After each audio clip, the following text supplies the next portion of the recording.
Okay, so what we're going to look at today is shoulder tendinopathy issues. Now, I'm going to start, the shoulder is a really complex area, partly because it's quite a shallow joint, so it gives us a fantastic range of ability to be able to work through.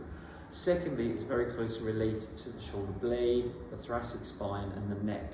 So as a result of that, there are a number of facets that could be involved. So defining a shoulder tendinopathy as a standalone issue is going to be very difficult for yourself. You really are going to need to see a physio or a consultant to get that opinion made, to find out what's the primary driving force. And I say the primary driving force because generally with shoulder problems, there are 2 or 3 elements involved in the picture, because these things gradually build up over time.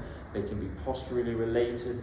As we start to slouch, work in front of computers, it slowly adds a drag onto the rotator cuff muscles, which then over time adapt to that and create the tendinopathy problem. So there'll be 2 or 3 areas that you're going to need to address going forwards. So what we're going to look at is a couple of very simple tests that test and look at the rotator cuff muscles, so you can get an idea of if this is an area that you need to investigate more. I'm not going to give you exercises to do for this one because I think it's really important that the exercises you do are targeted to your specific problem. The rotator cuff is made up of 4 main muscles, and essentially there's muscle at the front which stops your shoulder coming forwards, there's muscle on top which stops it riding up into the top of the AC joint and your shoulder blade, so keeping space in the shoulder joint, and then there's the 2 at the back which again help the shoulder get that external rotation and create stability at the back of the shoulder. So those muscles keep the shoulder in the socket so that they can do their job effectively and allow you maximum efficient range of movement through your shoulder. So we'll have a look at the tests. You can try these at home. If they're painful, if they're sore, a really good indication you need to go and get somebody to have a look at it and find out exactly what's going on and get you the right treatment from the start. So hope that helps. Let's have a look and see what we need to do.